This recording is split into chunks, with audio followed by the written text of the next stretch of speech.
आयुर्वेदिक के video lecture में आपका स्वागत है। आज हम लोग अष्टांग हृदय सूत्र स्थान का 5वां चैप्टर जो बहुत इम्पोर्टेंट है, द्रव द्रव्य विज्ञानी अध्याय, इसका अध्ययन करेंगे। और जो पीछे जो आपको 4 चैप्टर पढ़ा दिया गया है उसको देख करके और उसके सारे एमसीक्यू भी साथ में प्रैक्टिस करते चलिए, नहीं तो बाद में इकट्ठा हो जाता है तो फिर कवर नहीं हो पाता है। तो द्रव द्रव्य विज्ञानी अध्याय यहाँ से स्टार्ट होगा और इसके बाद जो है अन्न स्वरूप वाला हम लोग पढ़ेंगे। तो छठा चैप्टर है। तो सबसे पहले जो लिक्विड पदार्थ होते हैं हमारे भोजन में उसके बारे में अध्ययन है। तो क्या है? द्रव द्रव्य विज्ञानी अध्याय। ये भी इनका अवदान है, समझिए कि जो उन्होंने जो लिक्विड पोर्शन होता है उसके लिए एक चैप्टर और 6 चैप्टर में जो सॉलिड फूड होता है उसके बारे में आचार्य ने बोला है। अब देखते हैं कि द्रव द्रव्य विज्ञानी अध्याय में, इस अध्याय में हम द्रव या जलीय द्रव्यों का व्याख्यान करेंगे। आचार्य इसमें क्या करेंगे? जो जलीय द्रव्य होते हैं। तो जलीय द्रव्य में अब हम देखेंगे आगे क्या क्या आता है उसमें। अब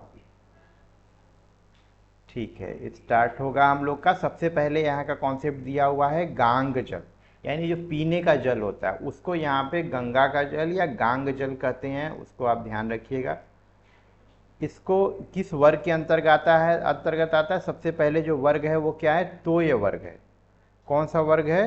तोय वर्ग। तोय किसका पर्याय है? जल का पर्याय है। तो इसमें आप तोय वर्ग में क्या देखते हैं? सबसे पहले वर्णन आता है गांग जल का।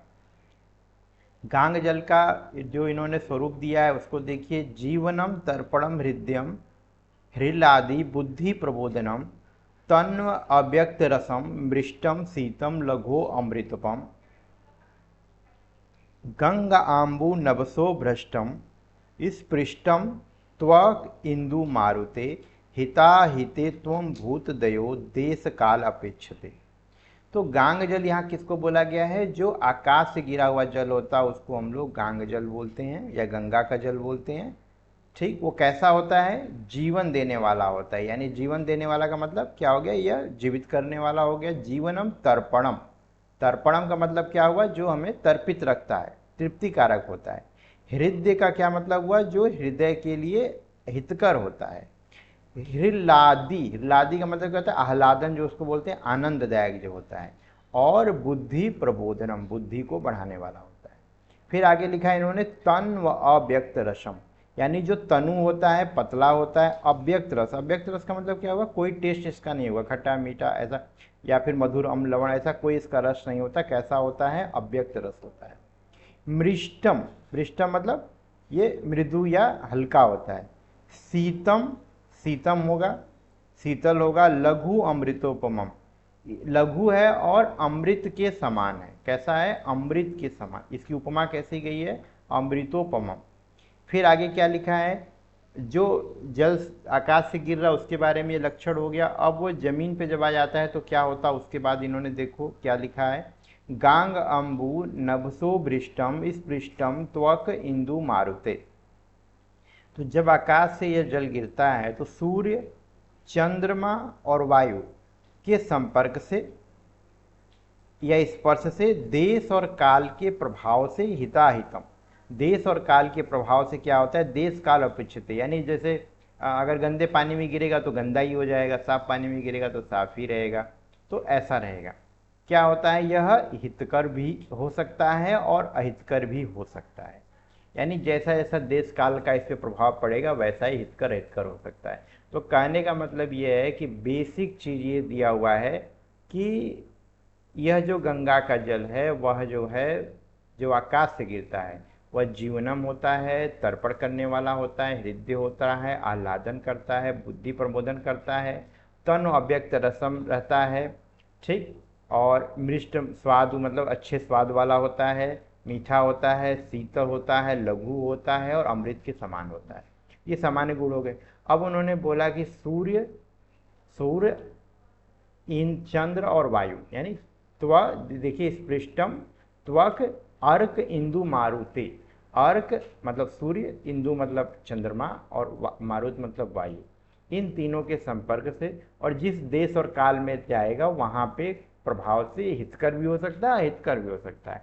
भाई साफ पानी मिलेगा तो साफ हितकर होगा और गंदे पानी में मिल गया तो अहितकर हो जाएगा। ठीक, फिर आता है गांग जल का परिचय। गांग जल की पहचान क्या है, या गांग जल की परीक्षा या गंगा जल की परीक्षा भी पूछा जाता है। क्या श्लोक लिखा है, ये नाभिवृष्टम अमलम साल्य अन्नम राजते स्थितम अक्लिन्नम विवर्णम च तत्पेयम गांगम। ठीक, इसकी परीक्षा उन्होंने कैसे करने के लिए दिया है कि इस जल को जो है वह चांदी के पात्र में एकत्र करिए और उसमें साली चावल जो होता है उससे बना हुआ जो भात निर्माण होगा, चावल होगा, उसको उसमें डाल दीजिए। अगर वह क्लेदित न होता है, अक्लीन रहता है, अर्थात वो जैसे चिपचिपा नहीं हो और उसका जो वर्ण जो है जैसा सफ़ेद वैसा बना रहे, विकार युक्त न हो, तो वह गंगा का जल है या गांग जल है, यह उपमा मिलती है और इसे हम पी सकते हैं। तत्पेयम गांगम। तो ये नाभि अवृष्टम अमलम साल्य अन्नम राजते, राजते मतलब चांदी, राजते स्थितम अक्लिन्नम अविवर्णम, जो अक्लिन्न होगा अविवर्ण होगा उसको हम लोग गांग जल बोलेंगे।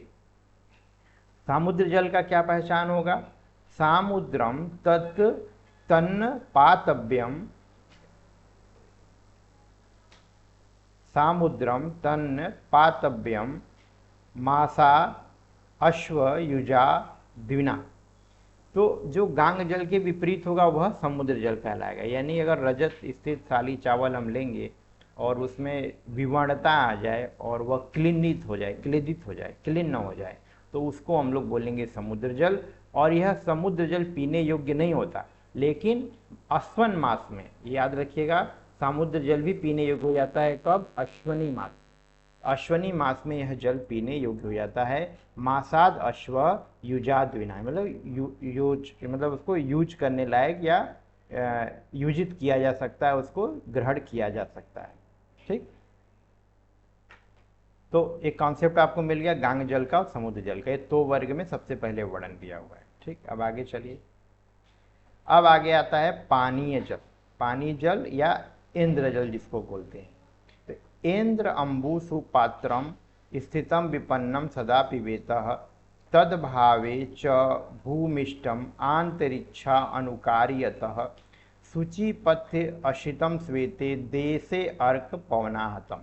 यानी जो इंद्र जल है, यानी कि जो जल ऊपर से गिर रहा है, बादलों से बरसा हुआ, उसे साफ सुथरे पात्र में रख गया हो। पानी जल मतलब पीने योग्य, अब साफ सुथरे पात्र में रख दिया गया हो और उसमें किसी प्रकार का विकार उत्पन्न नहीं हुआ हो, तो वैसा जल सदा पीना चाहिए। अविपन्नम है तो सदा पीबेता। तद्भावे, और वो अभाव है, मतलब वो आपको नहीं मिला, तो क्या कर सकते हैं, इसके अभाव में उस प्रकार के जल को पीना चाहिए जो आकाश से बरसे हुए जल की भांति स्वच्छ हो, पृथ्वी के स्वच्छ पवित्र और काले व सफ़ेद स्थान यानी सब पात्र में रखा गया हो। भूमिष्ठम अंतरिक्षम अनुकार्यता, यानी कि उसी प्रकार के गुण वाला हो। कैसा हो, सूर्य की किरणें और शुद्ध हवा का स्पर्श होता हो। शुचि पृथ्वम अस्वितः देशे अर्क पवना हतम।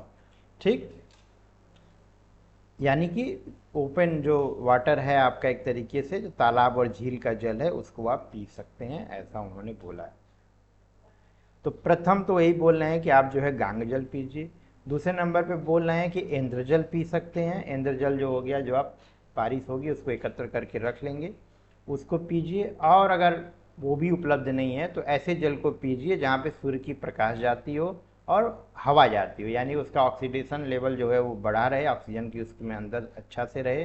और दूसरे नंबर पे जो है जहाँ सूर्य का प्रकाश पड़ता है तो वह उससे एक तरीके का वो क्या है, बैक्टीरियोसाइडल होता है, तो उसमें साफ पानी हो सकता है आपके पीने योग्य। ठीक, फिर दिया न पीने योग्य क्या होगा, तो इधर का श्लोक तो उतना इंपॉर्टेंट नहीं है, जो इंपॉर्टेंट बता दे रहा हूँ। जैसे जैसे जिसमें शैवाल, देखिए न पीबेतम, न पीबेतम पंक, पंक मतलब कीचड़ हो, शैवाल हो, तीर्ण है, पर्ण है, विलासिता श्रितम, सूर्येन्दु पवनादिष्टम अवृष्टम घनम गुरु, फेनिलम जंतु अप्तम दंतग्राही सैतित्यम अनार्तवातम यदि आर्तवम प्रथमम च यतः लूतादिदष्ट विष्णवीमूत्रम बीज संश्लेषम दूषितम। तो इन्होंने बताया कि कुछ पानी ऐसा होगा जिसमें आपको नहीं पीना चाहिए। तो क्या है कि जिसमें कीचड़ हो, सिवार यानी शैवाल जिसमें होते हैं, तिनके वगैरह हो, पत्ते हों यानी पर्ण हो, और जल जो है अविमल हो, ठीक, आविल हो, आविलम स्मृता, आविल हो यानी मलिन हो उसे नहीं पीना चाहिए, जिस पर सूर्य चंद्रमा की किरणें और वायु का स्पर्श न होता हो उसको भी नहीं पीना चाहिए, और जो अभी अभी वर्षा हो यानी कि अभिवृष्टम यानी तुरंत जो बारिश, तो पहली बारिश को ऐसे भी अवॉइड किया जाता है, तो पहली बारिश का पानी हो तो उससे उसको आप न पीजिए। जो जल बहुत घन हो यानी कि गुरु हो, भारी हो, गंदला लगता हो, गुरु हो पचने में, जिसके ऊपर झाग हो, फेनिल हो, ठीक है। जंतु अपतप्तम यानी जिसमें कृमि वगैरह होते हैं, जंतु होते हैं, ठीक है। और स्पर्श में क्या हो, उष्ण हो, ऐसे या फिर अत्यंत शीतल हो, अति शैत्यता, तप्तम मतलब अति तप्तम और अति शैत्यम, ऐसा जल भी नहीं पीना चाहिए क्योंकि यह दांतों में दंत ग्रह, दांत को खराब करता है, ठीक, दांत में लगता है, इसे नहीं पीना चाहिए। अच्छा, वर्षा ऋतु के जल को आर्तो जल कहते हैं, वर्षा ऋतु के जल को आर्तो जल कहते हैं, उसका पर्याय दिया इन्होंने, तो अनार्तो यानी वर्षा ऋतु के अतिरिक्त जो बारिश हो रही हो उसको आप कभी मत पीजिए, ठीक। इसके अलावा देख लो लूता, जंतु, वीड, मूत्र जिसमें मल मूत्र आदि हो, ऐसे जल को भी आप जो है विष के समान दूषित हो इनको नहीं पीना चाहिए, ठीक। क्लियर हुआ यहाँ पे, आगे चलो।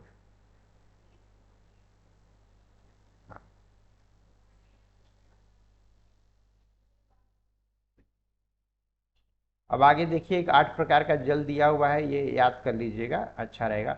कौप का जल, सारस, ताड़ाग, चौंड और प्राश्रवण, औद्भिद, वाप्य और नदी का जल, ठीक। तो ये आपका क्या हो जाता है, आपका ये 8 प्रकार के जल हैं। अच्छा, ठीक। तो कौप मतलब क्या होता है, कुएं का जल। सारस मतलब होता है सरोवर या झील का जल। ताड़ाग मतलब होता है तालाब। चौंड मतलब होता है जिसमें सिलाएं वगैरह, सीढ़ियाँ वगैरह बनी रहती हैं, उसको हम लोग चौंडे जल बोलते हैं। और प्राश्रवण यानी झरने का जल होता है। और औद्भिद जो होता है वो जिससे स्रोत जमीन फूट के निकला उसको बोलते हैं। वाप्य क्या होता है, बावड़ी का जल वगैरह होता है, ठीक है। और नदी का जल, ये क्या होता है, 8 जल के एक तरीके के स्रोत हो गए। तो अब इसमें देखिए, तो नदी के जल का वर्णन इन्होंने किया है आगे पहले वाले का, देखिए पश्चिमो अधिगा शीघ्र वहा यश्म अमलोदका पथ्या सता नद्यों विपरीताम तीर्थान्यता। तो अब इसमें आपको याद क्या करना है कि कौन सा जल हमारे लिए, किस वेग तरफ बहने वाले जल को हमारे लिए अच्छा बताया गया, ठीक है। जो पश्चिम की ओर जो भी नदियां बहती हैं वह निर्मल नदियां हैं और हितकारक कही जाती है। तो ये बस याद रखिएगा, जो पश्चिम दिशा की तरफ जो भी नदी बह रही है यानी समुद्र की तरफ बह रही है वो सारी क्या है, आपकी वेग वाली नदी होती है, तो निर्मल होती है, तो दो तीन को यूज कर सकते हैं, ठीक। अब आता है नदी का जल। देखिए, जो हिमालय और मलय पर्वत से जो निकल के जो नदियां निकलती हैं और टकरा कर छिन्न भिन्न होती हैं, उनका भी जल क्या होता है, हितकर होता है। तो जो हिमालय और मलय पर्वत, ये आपको पूछा जा सकता है कि हिम मलयुद उद्भूता यानी हिमालय और मलय पर्वत से जो नदी निकलती है उसकी नदी, उस नदी का जल क्या होता है, हितकर होता है, ठीक। इन नदियों के जल को यदि आप पीते हैं तो अगर मान लीजिए कि जिसमें इस प्रकार की नदी स्थिर हो गई, मतलब उसमें गति बंद हो गई है, तो गति बंद हो गई तो कैसे रोग उत्पन्न करेगा, आप देखिए कृमि, श्लीपद, हृदय रोग, कंठ रोग, शिरोरोग, ये इस तरह के रोग उत्पन्न हो सकते हैं। फिर देखो नदी जल का वर्णन। अब देखो प्राच्य देश, इसमें श्लोक उतने इंपॉर्टेंट नहीं है, जो कुछ इंपॉर्टेंट चीज है वो मैं आपको बता दे रहा। प्राच्य देश, आवंत्य देश और अपरांत, यानी ये याद रखिएगा, प्राच्य, अवंत, अपरांतो, इन प्रदेश की नदियां क्या करती हैं, अर्श, उदर रोग और स्लीपद, 3 रोग उत्पन्न करती हैं, ठीक। दुर्नाम मतलब क्या होता है, यह अर्श को ही बोलते हैं। उदर, स्लीपद ये सब उत्पन्न करती हैं। सहचर और विंध्याचल की नदियां, सहचल और विंध्याचल की नदियां क्या करती हैं, कुष्ठ, पांडु, सिरो रोग उत्पन्न कर सकती हैं। क्या करती हैं, कुष्ठ, पांडु और सिरो रोग उत्पन्न करती हैं। पारियात्र, 7 कुल पर्वतों में से पारियात्र पर्वत से जो निकलेगा वह क्या होता है, वह जल क्या होता है, दोष नाशक होता है। इसका सेवन करने से बल और पौरुष की वृद्धि होती है। और सागरा अम्ब त्रिदोषकृतम, समुद्र का जल जो होता है वो क्या होता है, तीनों दोषों को उभारने वाला होता है। तो आपको बेसिकली क्या करना है, जहाँ भी आपका बुक है, नोट है, उसके ऊपर जो है इसका सीक्वेंस बना लीजिए कि प्राच्य देश का जल होगा या आवंत का जल होगा तो वह क्या क्या करेगा, अर्श है, उदर रोग है, स्लीपद है। सहचर और विंध्याचल का क्या करेगा, कुष्ठ पांडु शिरोग उत्पन्न करेगा। पारियात्र जो होगा उससे वह जल दोष नाशक होता है। और पूछा तीनों दोषों को उभारने वाला कौन है या दूषित करने वाला कौन है, तो समुद्र का जल।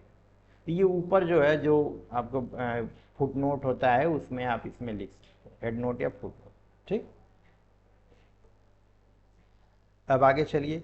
जो कूप आदि का जल जो होता है, इन्होंने बोला कि वह जैसे जहां पे उत्पन्न होगा उन्हीं के अनुसार उसका गुण होगा। ठीक, तो उतना इंपॉर्टेंट नहीं। अब आया है मोस्ट इंपॉर्टेंट, जलपान की विधियां। उसको आराम से कर लेना, कोई दिक्कत नहीं, नोट करने वाला बाद में दिमाग में रखना, उसको नोट करना है। अब देखो जलपान विधि, जलपान विधि क्या है, आप अगर इसका मीनिंग भी याद रखेंगे तो भी आपके लिए अच्छा है, श्लोक नहीं भी याद करेंगे तो भी चल जाएगा। क्या आया, ना अम्भू पेय सक्त्या स्वल्प अल्पम अग्नि गुल्म भी पांडु उदरा अतिसारः अशो ग्रहणी सोस सोचली ऋते सर निदाग्धाम पिबेत अष्टतो चल्पस। यानी कि शक्ति से अधिक जल नहीं पीना चाहिए। अभी क्या है, बहुत ज़्यादा जल करते, ज़्यादा जल पीना, ऐसा नहीं। आयुर्वेद भी बहुत ओवर जल 5 लीटर 6 लीटर जल पीने के लिए नहीं बोलता है। तो क्या बोलता है, उसकी उसी पे चर्चा आ जाए, देख लीजिए, डाउट भी आपका दूर हो जाए। क्या बोलता है कि शक्ति से अधिक, ना अम्बु पेय शक्तिया वाह, मैंने अपनी शक्ति से अधिक जल नहीं पीजिए। इसके अलावा अब देखिए, मंदाग्नि, गुल्म, पांडु रोग, उदर रोग, अतिसार, अर्श, ग्रहणी, शोष और शोथ, इन लोगों को क्या करना चाहिए, स्व अल्पम अल्पम, थोड़ा जल पीना चाहिए। ठीक, बस इतना याद रखें। जलपान का प्रवाह क्या पड़ सकता है आपके ऊपर, ये देखिए। सम स्थूल कृषा भुक्त मध्य अंत प्रथमा अम्बुबा, ये बहुत इंपॉर्टेंट है। भोजन करते समय 3 कंडीशन हो सकती है कि आप भोजन के बीच में पानी पिएंगे, भोजन के अंत में पिएंगे, या भोजन के पहले पिएंगे। तो सम स्थूल कृषा, तो भुक्त मध्य, जो भुक्त मध्या होगा वो क्या होगा, वो जो भुक्त मध्या मतलब भोजन करते समय बीच बीच में जो पानी पिएगा उसका शरीर क्या होगा, सम होगा। ठीक, भुक्त मध्या। उसके बाद आया स्थूलम अंत, जो अंत में पिएगा वह क्या हो जाएगा, स्थूल हो जाएगा। ठीक, और प्रथमा कृषा प्रथमा, जो पहले पी लेगा वो क्या हो जाएगा, वह प्रथम, जो मतलब भोजन से पहले ही जो पीता होगा वह क्या हो जाएगा, कृष हो जाएगा। ठीक, तो 3 कंडीशन है, 3 कंडीशन याद रखो। भोजन से पहले अगर पानी पियोगी तो क्या हो जाएगा, दुबले रहोगे। भोजन के अंत में पियोगे तो मोटे हो जाओगे, और बीच बीच में पीते रहोगे तो क्या रहोगे, शरीर जो है समवस्था में बना रहे। ठीक, अब आता है कि शीतल जलपान से लाभ। शीतल जलपान से लाभ, तो जो शीतल जलपान आप करते हैं ठंडा, तो उससे क्या लाभ होता है, देखिए कुछ जगह कंडीशन है वहाँ पे पीना चाहिए। शीतलम शीतम मदात्यम ग्लानि मूर्छा छर्दी श्रम भ्रमान तृष्णा दाह पित्त अश्र अम्बु निहच्छति। शीतल जल का सेवन करने से मदात्य रोग, ग्लानि, मूर्छा, छर्दी, श्रम, भ्रम, तृष्णा, उष्णा या उष्मा यानी जिसमें अधिक पसीना निकल रहा हो, दाह, पित्त विकार, रक्त विकार, विष विकार आदि नष्ट होते।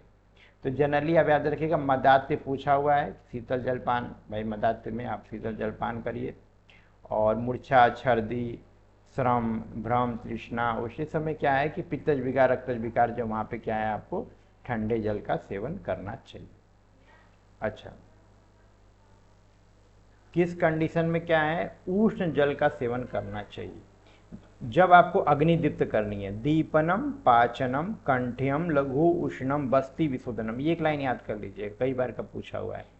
यह जठराग्नि को प्रदीप्त करता है, आमरस को पचाता है, कंठ के लिए हितकर होता है, बस्ती का शोधक है। ठीक। हिक्का अफरा वात विकार, हिदमा आदमान अनिल श्लेष्मम सद्य शुद्धि नवजर काश पीनस श्वास पार्श्व उरुरक्षु पार्श्व अच्छु च सत्यते। ठीक। तो कफ विकार हो गया, और जो वन निरीक्षण लगा तुरंत कराए हुए हैं, जैसे जिनका वन पंचकर्म के बाद नवज्वर काश आमजीर पीनस श्वास पार्श्व, इन रोगों में क्या करना चाहिए, हमको उष्ण जल का सेवन करना चाहिए। ठीक है, ये क्लियर हुआ। अब आता है कि शीत शीत, शीत शीत या फिर और दूसरा क्या है, जो पहले से रखा हुआ है बासी जल कैसा होता है। अब देखिए ब्यूसित, इसको याद रखिएगा, ब्यूसित जल बोलते हैं। ब्यूसित लिखा है, कहीं कहीं परयूसित भी लिखा रहता है। इसका मतलब क्या होता है, बासी। ठीक, मतलब पुराना। अनभिष्यंदी लघु चतोयम क्वथितम शीतलम, जो शीत शीत यानी जिसको पका दिया गया हो, पका करके फिर ठंडा कर दिया गया, ऐसा जल क्या होता है, अनभिष्यंदी, यानी अभिष्यंदी नहीं होता। अभिष्यंदन क्या होता है, जो दोषों को या सुप्तों में दोषों को उभार देते हैं, तो क्या है, अभिष्यंदी नहीं होगा, लघु हो जाता है। ठीक है। और यह जल वात पित्त कफ पित्त और सन्निपात में भी यदि पित्त की अधिकता हो तो हितकर होता है। पित्तम युक्तम हितम दोषे, जहां भी पित्त अधिक होगा, चाहे वात के साथ पित्त अधिक हो, चाहे पित्त के कफ के साथ पित्त अधिक हो, या वात पित्त कफ तीनों के कॉम्बिनेशन में पित्त की अधिकता हो, तो वहां पे आपका जो है पहले से उबाल करके फिर ठंडा किया हुआ जल हम देते हैं तो अच्छा होता है, मतलब वो हितकर होता है। यही जल जो है आप एक दिन छोड़ देंगे तो उसके बाद क्या हो जाएगा, बासी हो जाएगा। तो क्या लिखा है, पेयोसितम तत्व श्री दोषितम, यह जल जब बासी होता है तो तीनों दोषों को उभारने वाला होता है। ठीक, हाँ, तीनों दोष का पैदा कर देगा ना, निर्दोष कारक होता है। अब देखिए, अब इसी तो वर्ग में पढ़ लेते, तो अब कुछ जहाँ पे जल की अधिकता होती है, तो ऐसे में एक फल का वर्णन, देखिए नारियल का वर्णन दिया, नारियल का जल कैसा होता है, तुम इतना पीते हो गर्मी में, है ना, ये श्लोक याद कर लेना अच्छा लगे तो। नारी केलोदकम स्निग्धम स्वाद विषम हिमम लघु कृष्णा पित्त अनिल हरम दीपनम बत्ती सोती। तो नारियल जो होता है उसके अंदर का जो पानी होता है वो कैसा होता है, स्निग्ध होता है, स्वाद होता है, दृश्य होता है, शीतल होता है और लघु होता है। स्वाद विषम हिमम लघु कृष्णा पित्त अनिलहरम, यानी प्यास को और पित्त को विकार को दूर करने वाला होता है, वात विकार को भी नष्ट करता है, कृष्णा पित्त अनिलहरम, दीपनम अग्नि को दीप्त करता है, और बत्ती शोधक होता है, यानी कि यूरिन को अच्छे से बनाता है।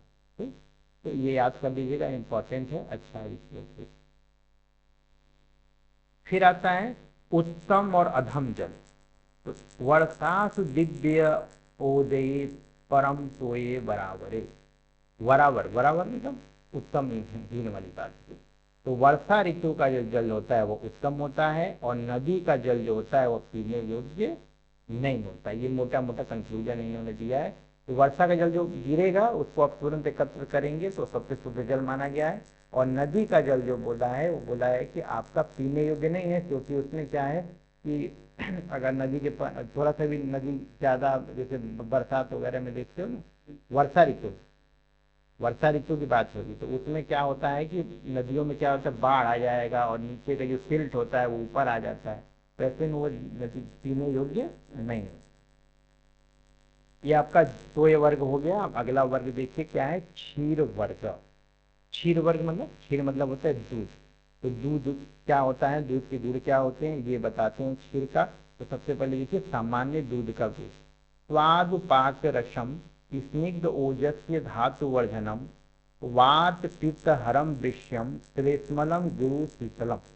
ठीक, जो दूध जो होता है वो स्वाद पाक रसम, यानी जो पाक में मधुर होता है, स्निग्धम ओजस्य, ओज को बढ़ाने वाला होगा, धातु वर्धन यानी सभी धातुओं को, रस आदि धातुओं को बढ़ाने वाला होता है, वात पित्त नाशक होता है, वात पित्त हरम, फिर क्या है, हाँ मालूम है, वीर्यवर्धक होता है, और कफ कारक होता है, और गुरु और शीतल होता है। ठीक, तो वात पित्त हरम विषयम श्लेष्मलम गुरु शीतलम। तो ये क्या हो जाएगा कि जो दूध रस जो होता है वह पाक में मधुर, स्निग्ध, ओजस, रस आदि धातुओं को बढ़ाने वाला, वात पित्त शामक, वीर्यवर्धक, कफ कारक, गुरु और शीतल। ये हो गया सामान्य क्षीर के दूध। ठीक, इसके अलावा दिया अब इन्होंने एक एक चीज का बताएंगे, जैसे गाय का दूध बताते हैं। देखिए गाय का दूध कैसा होता है। अत्र गव्यम तु जीवनम जीवनीयम रसायनम, जो जीवनी शक्ति देने वाला जो होता है वह क्या होता है, वह गाय का दूध होता है।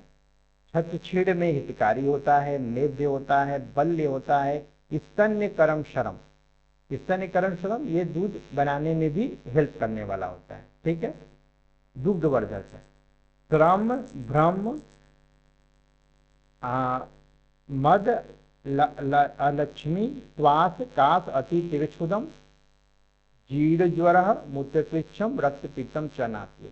अब इस कुछ बीमारियों में बहुत अच्छा इसका प्रयोग हो सकता है। तो दिया इन्होंने श्रम भ्रम मद अलक्ष्मी, यानी जिसका कांतिहीन हो गया, स्वास्थ्य बहुत डाउन होता है, उसको भी दूध पीना चाहिए। ठीक है, श्वास काश प्यास की अधिकता रहेगी, अधिक भूख लगना, जीर्ण ज्वर मूत्रकृच्छ और रक्त पित्त रोग का विनाश होता है। अति पीड़ित सुधारने की यह कार्य करते हैं। ये गाय का दूध का गुण हो गया।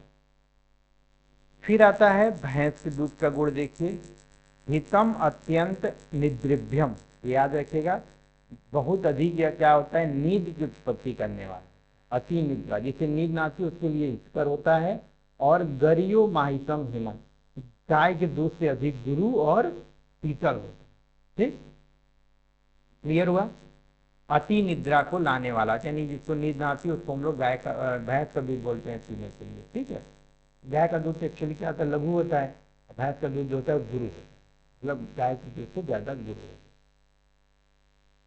फिर आता है बकरी के दूध का दिया है, अजा दूध का। देखो, अल्प अम्बुपानम व्यायामम कटु तिक्त शनय लघु आजम तोष ज्वर श्वास रक्त पित्तम अतिसार जीतम। ठीक, बकरी थोड़ा जल पीती है, कूदना फानना उसका स्वभाव है, तो क्या होता है इसमें जो है, इसका दूध जो होता है अल्प अम्बुपान, कम पानी पीती है, और व्यायाम कटुतिक्त असन लघु, खाना पीना भी इसका कैसा भी रहता है, इसी प्रकार रहता है, कटुतिक्त रसिक पत्तों को खाती है। तो इसका जो दुग्ध होता है वह क्या होता है, हल्का होता है, सुपाच्य होता है, लघु हो जाएगा। उसके अलावा क्या होता है कि तोष में, ज्वर में, श्वास में, रक्तपित्त में और अतिसार, इन 3-4 बीमारियों में इसका प्रयोग किया जाता है। तो आप इसको ध्यान रखिएगा। तोष में तो 100% इसका रिजल्ट है। जीर्ण ज्वर होता है वहां भी बकरी के दूध का अच्छा रिजल्ट आता है। ठीक है,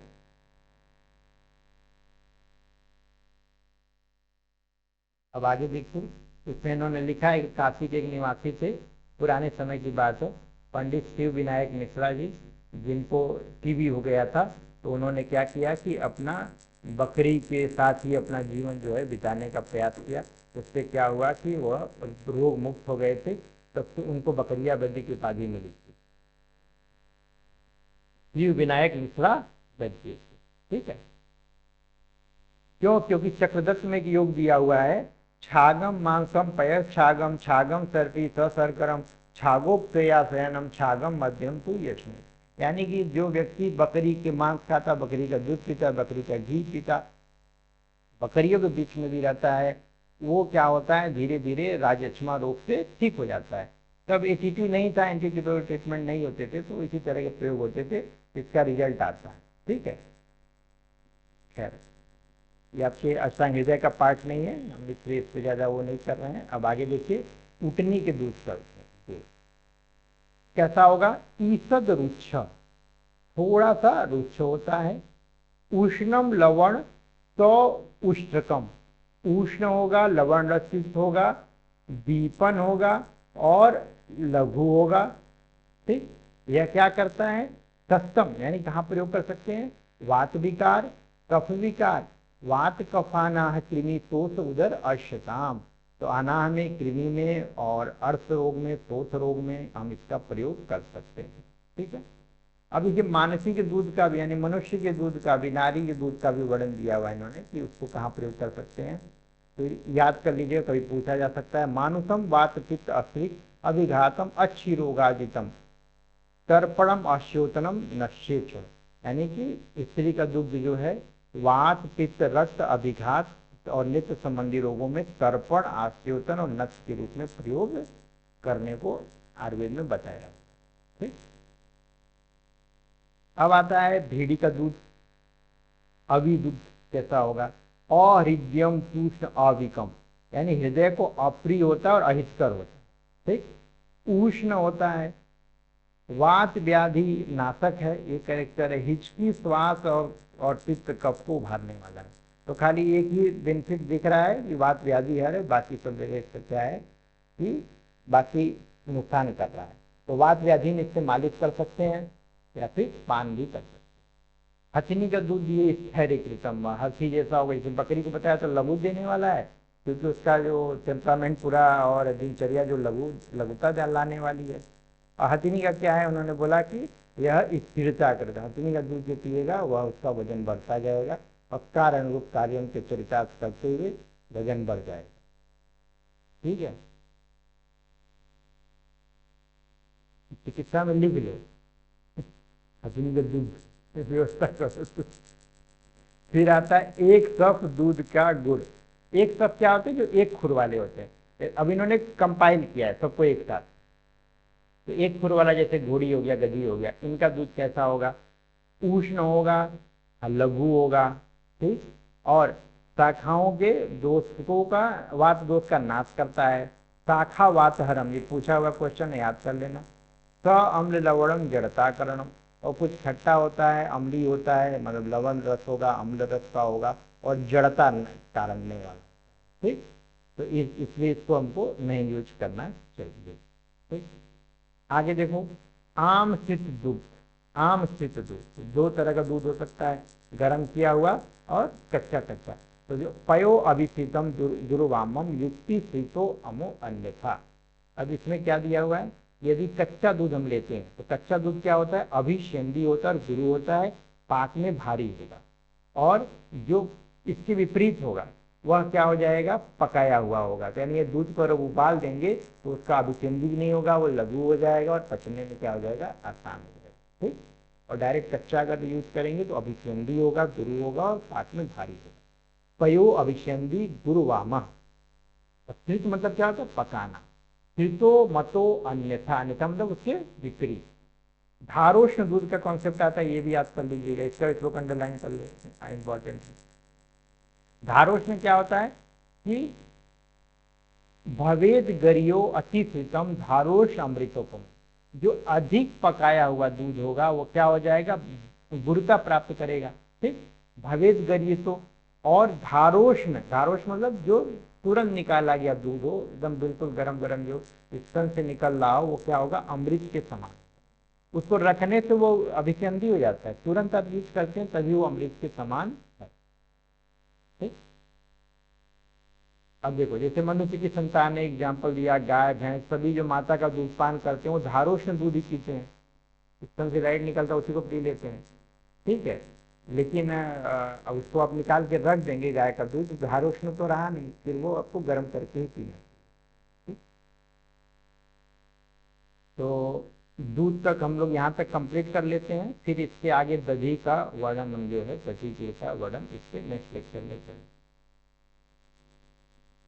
तो अगर आपको दिया गया ये कंटेंट समझ में आ रहा है तो चैनल को लाइक करें, सब्सक्राइब करें। धन्यवाद।